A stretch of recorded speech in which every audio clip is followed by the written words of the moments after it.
Hello everyone and welcome. So this is your 2026 tarot and astrology reading for Taurus.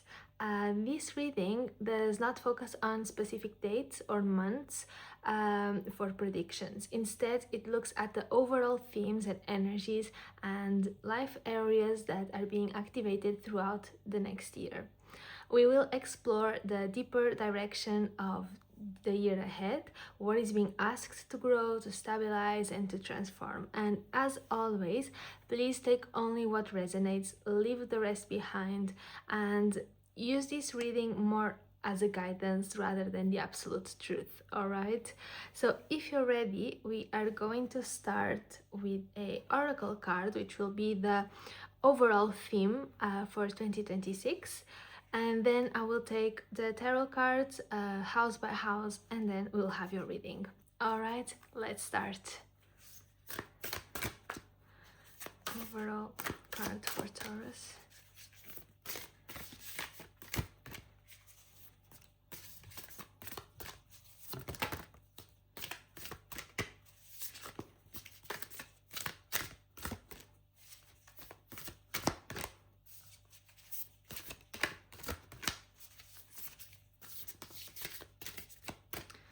For Taurus, we have an overall.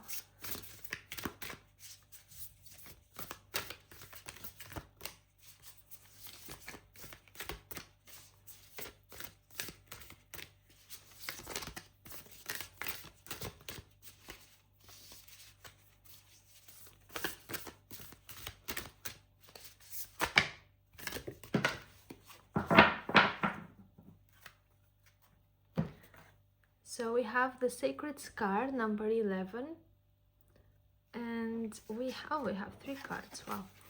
We have the Sovereign Queen Maeve and the Perfume of Sophia. Okay, I will put them like this. And let's see, so for the first house, Taurus in 2026, which main themes, first house.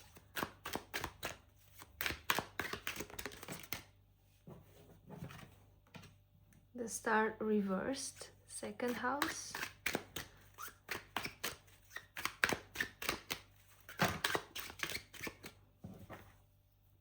We have the Three of Pentacles, the Ace of Wands reversed, and the Eight of Pentacles.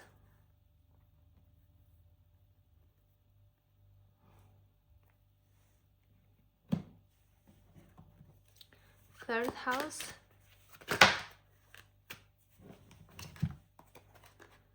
The King of Pentacles reversed and the Seven of Swords.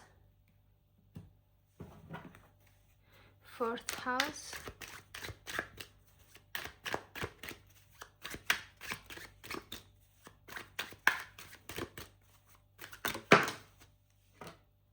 The Ten of Swords. Fifth house.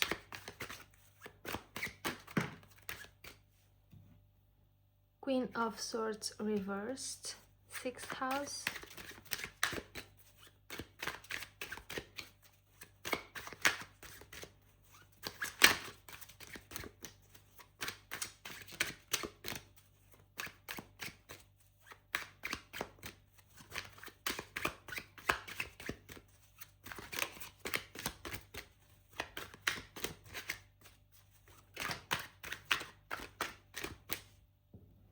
The Six of Swords reversed and the Nine of Cups. Seventh house. We have the Ten of Cups and the Hanged Man. Eighth house.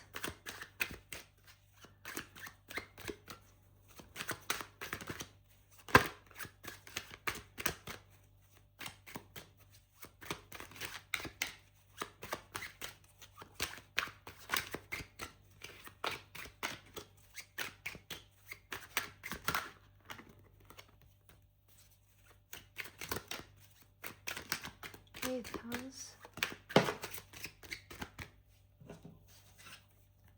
The Emperor reversed. Ninth house.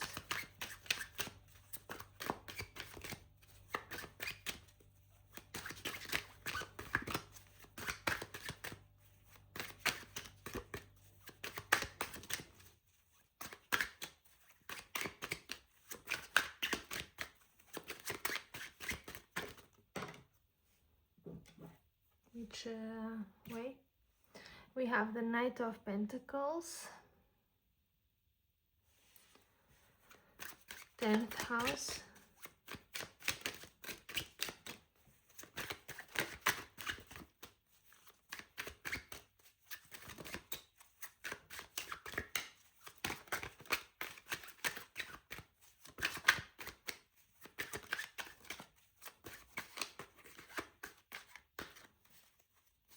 tenth house,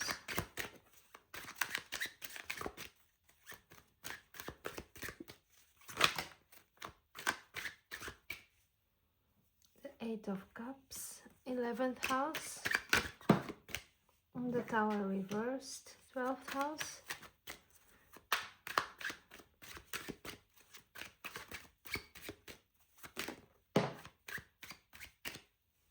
which way? Which way? The King of Swords and the Queen of Swords reversed in the 5th house. Okay, just see all the cards. I'll take a little moment and we are going to start. Okay, so here we have 3 oracle cards and they speak about different things. I'm not sure I can show this one on YouTube because the lady is naked, so we'll do it like this. And starting with the sacred card. So this is a card that speaks about healing, that speaks about how healing is happening and how every scar is also a portal for our own evolution, right? It's about past wounds, it's about emotional or physical trauma experiences that have left a mark, right? But it's not a card about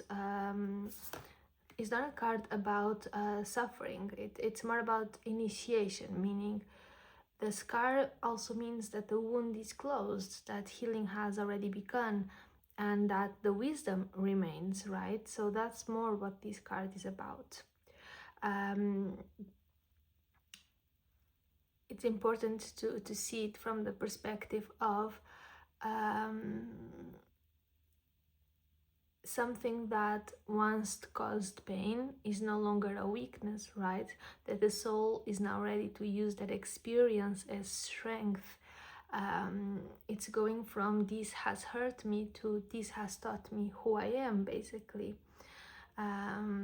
Then we have the second card, the Perfume of Sophia, the number 12, and this card speaks more about divine feminine wisdom, intuition, timing, inner knowing, and this card speaks about connecting with that frequency when we are receiving mixed signals, when we keep on oscillating between yes and no, when we feel confused and we are not sure about our path. It's a learning curve, let's say. That's what it represents. And this is quite important because it's about seeking certainty and stability and clarity, right? And understanding that clarity comes from grounding, not from thinking harder, basically. That's why also in this oracle it's emphasized body-based practices, bringing your awareness to your presence, slowing down, so that you can better listen to yourself, basically. And then we have the number 40, Sovereign Queen Maeve, and this card, it's more about boundaries and protection and discernment. It's the energy of sovereignty, right? It's about self-respect. And coming after these 2 cards, if you remember when it fell, we first had these 2 cards together. It looked like one, and then this one fell. And so this is this can be looked at as the integration card of these two, right? After honoring your wounds, after learning to wait for inner timing, now it can come in this protection of what is healing, basically. And this includes things like saying no even to well-intentioned people. This includes limiting access to your energy, choosing depth over availability, right? Understanding that not everyone, no matter how well intentioned they are, not everyone deserves access to what is still healing, to your process, to your behind the scenes moment, let's say. So I'll keep them like this as we go through your reading, and this way we can remember them as going from acknowledging what happened to learning how learning how healing unfolds, and to protecting that process, basically. And it's about transforming these past wounds into wisdom and into strength by honoring this divine timing and by setting clear energetic boundaries, basically. And so your reading starts with the star reversed on your first house, right? And the star is about hope and healing and trust in the future, and the first house is about yourself, appearance, your confidence and identity, right? How you enter the world. So with the star reversed here, it shows that you are feeling disconnected from hope. You are unsure of your direction. You are still perhaps in a phase where healing still feels incomplete, right? This mirrors very well the sacred scar card, which is healing is happening, it has begun, but faith in it is still fragile, basically. It doesn't mean that the light is gone, it just means that you are recalibrating things on an inner level, basically. It's basically a mirror for these 3 oracle cards that we just detailed. And then on the second house we have Ace of Wands reversed, the 3 of Pentacles and the 8 of Pentacles. And the second house, it speaks about money, self-worth, values, resources, your self-esteem, and you have cards that show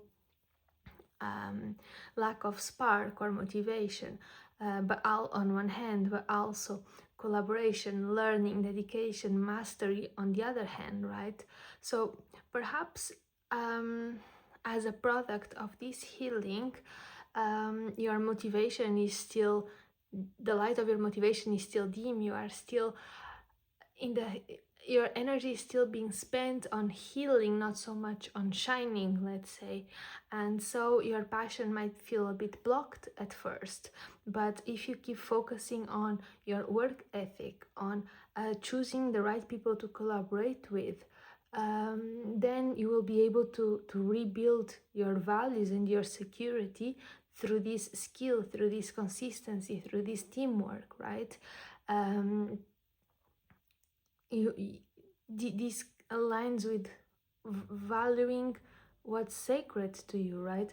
In the sense of energy can no longer be wasted or given for free to everyone, because you have to take care of yourself first. So this has to become your sacred space. This is what you need to value most at the moment, basically. Then we have the third house with the King of Pentacles reversed and the Seven of Swords. And the third house, it's all about mindset and communication and thought patterns. And the King of Pentacles reversed, it speaks about rigid thinking, fear of instability, trying to over control things. So you might need to loosen a bit your mental structures that once felt safe but that now are limiting your growth, right? So perhaps there are some thoughts here that still try to keep you in what they think is safe, because healing takes courage, and healing demands a lot of effort, right? You have to get out of your comfort zone to start healing, basically.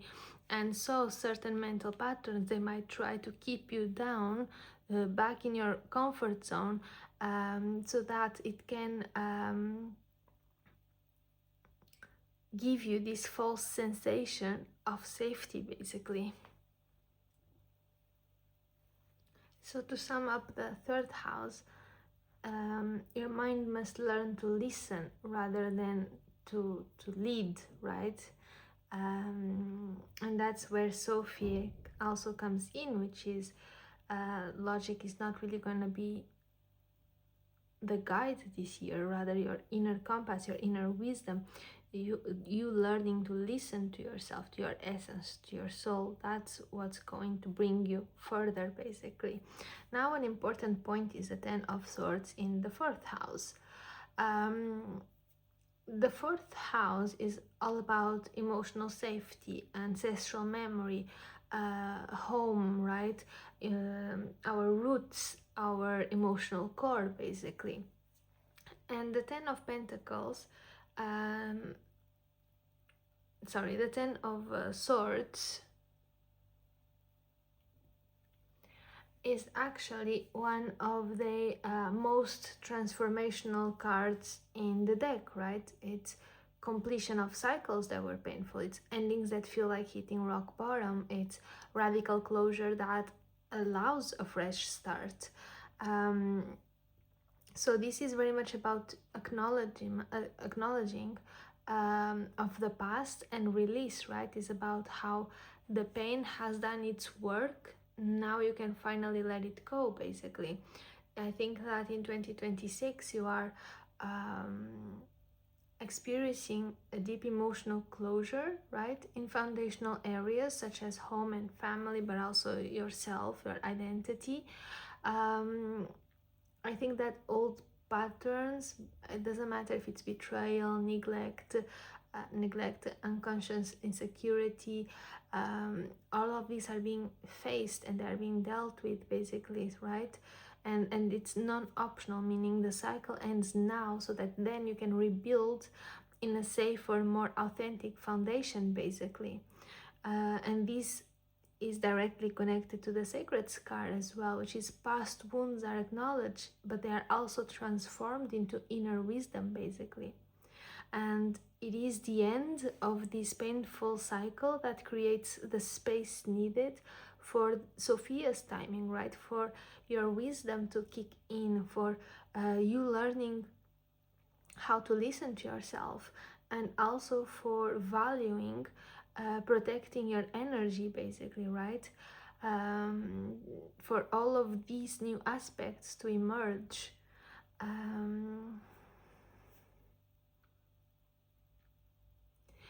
The fourth house in connection already with the fifth house, where we have the Queen of Swords reversed, it shows that the inner critic might get more intense during these endings, but it is a teaching moment. So it's also about knowing that discernment and truth, they will arise.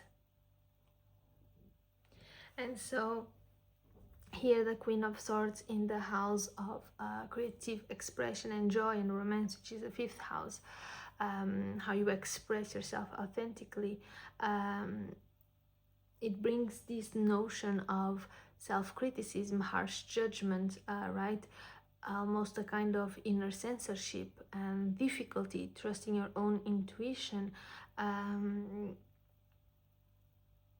So I think that while you are going through this moment, the creative and the romantic energies, they might feel blocked, right? And that can be by overthinking, by perfectionism, right? Fear of being wrong as well. So the lesson becomes to learn to balance intellect with your heart as well, so that you can allow joy and this playfulness vibe to emerge in a safe way. Connecting to the fourth house, as we were seeing, it is exactly this ending as a push for you to seek new ways to play and to create and to express yourself authentically in such a way that you can honor your personal boundaries. So I think that's going to be one of the main themes for you in 2026. And then we get to the sixth house, where we have the Nine of Cups and Six of Swords are reversed. And the sixth house, it's all about daily life, health, routine, your habits, right? Your physical and mental health, self-discipline. And we have, on one hand, Six of Swords, so resistance to change, difficulty moving on from old routines and habits. And we have the Nine of Cups, which is potential for emotional satisfaction and contentment when we manage to integrate things, right? He already has almost everything, right? Everything will be the Ten of Cups, but he already has so much.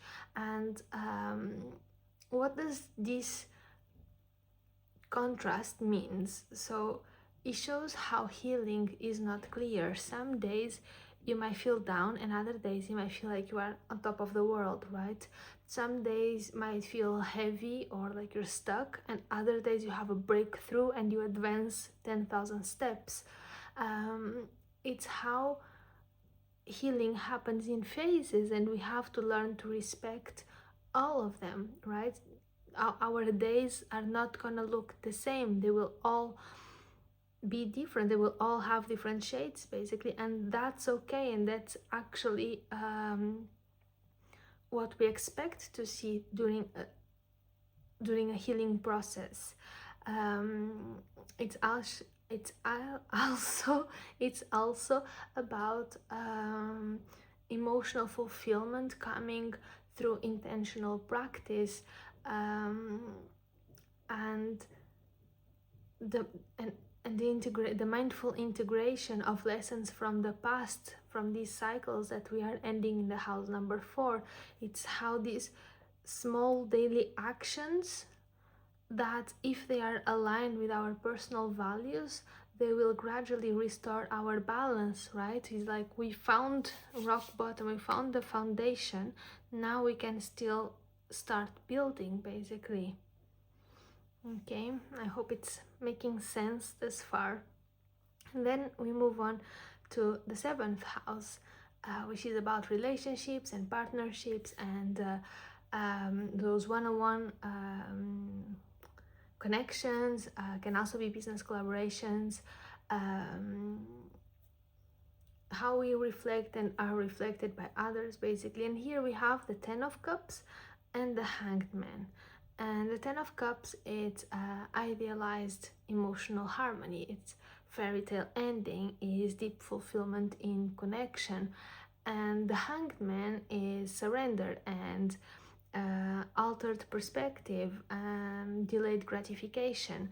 And so what does this mean? It shows that in 2026 relationships, they might require letting go of old expectations. That fulfillment kicks in when you shift perspective rather than when you are pushing the outcome. It's really about soul-aligned partnerships and not just convenience or desire.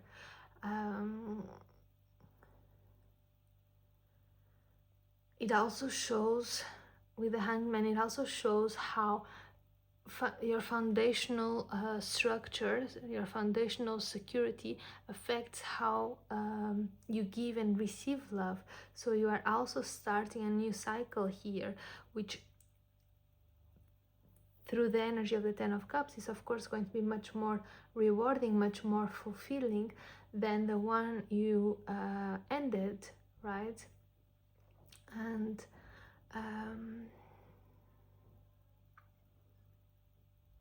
that's also reflected in your 8th house with the Emperor reversed.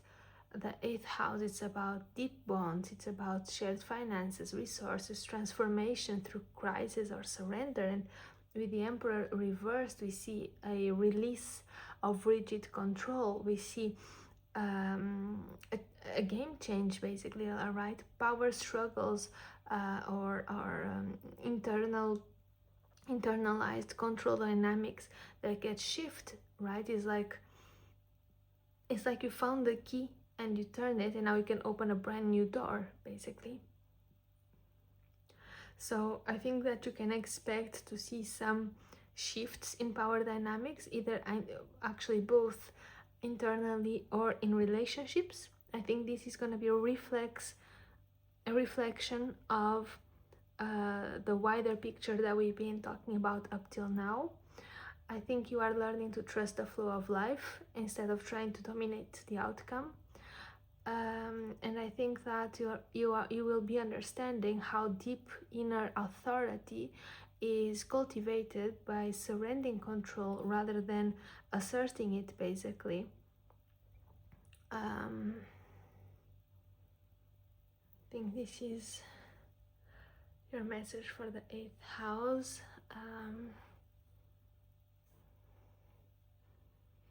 If we connect it to the 12th house with the King of Swords, we can also see how mental clarity will help you integrate these control shifts, basically. And then we get to the 9th house with the Knight of Pentacles. And the 9th house, it's about beliefs and your path and expansion. And the Knight of Pentacles, it's careful, has a methodical approach, has committed effort, grounded reliability, right? So it shows a lot how spiritual and practical paths are intertwined, how growth will be steady, but you have to be patient and disciplined, right? How this divine time aligns with persistence and thoughtful action. It supports as well what we see in the 2nd house, which is how values are expressed through deliberate effort, basically. Also in connection with the 6th house, how daily practices are aligned with larger efforts, right? It's understanding that the journey will take some time. The journey is not made in 2 days, and you will go through all kinds of weather, but you are still going through it. You are not stopping. Every day you are putting in the work, the efforts, and you keep on going, basically. And so it shows how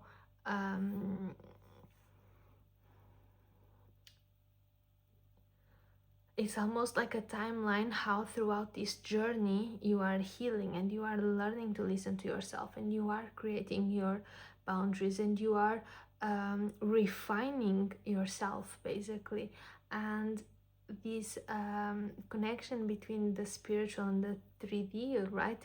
It is also a analogy for the reflection that we see, like as you adapt and as you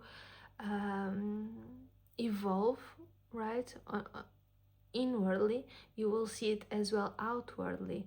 And that's the theme here in your 9th house, basically. And then we pass to the 10th house, which is career, public life, your purpose, your vocational calling, reputation. And here we have a card which is the 8th of Cups, which is all about emotional release of attachment and pursuit of deeper meaning and voluntary departure from something that no longer fulfills you, basically. So and it is quite understandable, I think, why it's here, because if you go through such a profound transformation, then there's a lot of things that will no longer match you, that you will no longer feel like it's a vibrational match to you. So career or projects that you might be included, or your community, you might decide to abandon this in a conscious way, This is not about failure, and it is not even about abandoning them, but it is about evolution and moving on towards a purpose aligned work, basically. This card encourages you to leave old patterns behind. And if we connect it here to the eighth house, it shows how transformation in intimacy and in power dynamics triggers this vocational change as well, right?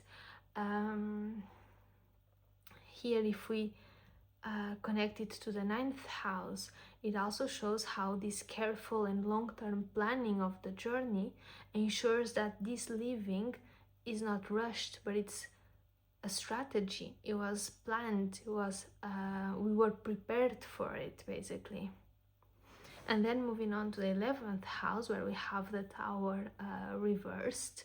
This house, which is very much about your community, friendships, social groups, your aspirations as well, long-term vision. Here you have a card which speaks about internalized change, basically. It speaks about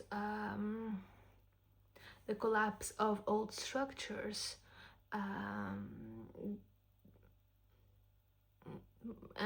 in the context of your reading, it is all much more on the inside than on the outside. Sorry, it is much more on the inside than the outside, right? It's how community and network changes may occur may occur quietly or in a subtle way, right? It's not the tower upright where suddenly boom and now we have to rethink it. No, this is how it happens gradually. It's part of the plan, it's part of the strategy. You know, we go step by step. It's not abrupt, but indeed in the end what we see is the social structures that no longer serve you and no longer serve your growth, they are restructured but without disaster. This encourages discernment in your alliances, right? It's connected to your values as well. So it's much more about listening to yourself, being truthful to yourself, being authentic and building from there, right? Rather than being pushed out of a situation that you are in. And we get to the last house of your reading, which is the King of Swords in the 12th house. And the 12th house, it's all about the subconscious, the karmic lessons, the spirituals, insights. And we have King of Swords, which is a card that speaks about mastery of thought, clarity, discernment, authority of the mind, right, applied in a responsible and ethical way.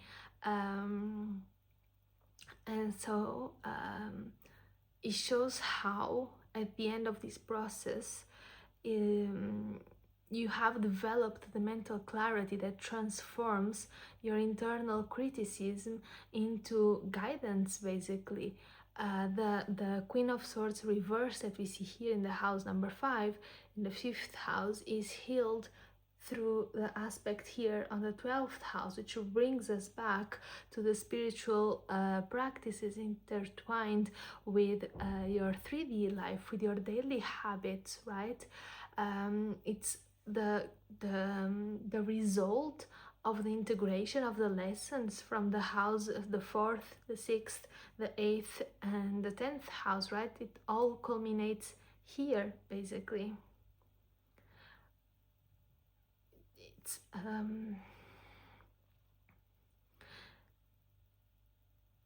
between the 5th and the 12th house, it shows how joy and expression and your romantic energy are liberated through inner clarity. If we bring the 8th house, it shows how surrender of control aligns with wisdom. With the second house, how value it is discerned through understanding of your inner truth, which brings back to our oracle. So to close your reading, in 2026, you are, let's say, being called to embody profound inner transformation that has been clear since the start of the reading, right? And I think that it will make you revisit your foundations of the self, and your deep emotional roots, um, asking you to honor the endings, to release what no longer serves you. We can see how your values and your personal worth will be refined, improved, through patience and devotion and discernment, right? They are being guided by these very powerful three oracles. Um, we can see how sometimes creative expression and romance might feel blocked, but we also see that is this higher clarity and wisdom that will act as a lighthouse, right? That will show you how to transform self-criticism into discernment and authentic expression. Also in relationships,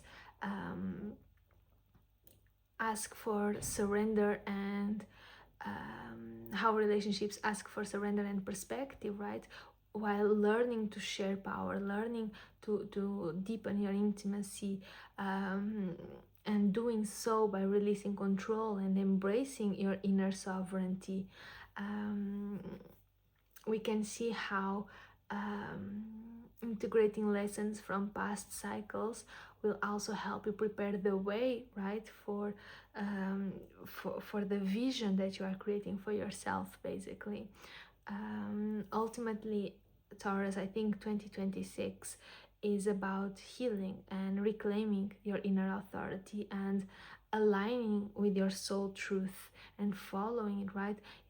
Going to be a journey that transforms past wounds into wisdom, fear into discernment, and shows you how endings are actually new beginnings. So I would say trust the divine timing, embrace your courage, and let this lighthouse, your inner light, guide every step of the journey ahead. I wish you a 26 that brings you all that you might desire, a lot of love, peace, good fortune, health, all of it. I wish it for you, and I hope it's gonna be a brilliant year. Bye bye.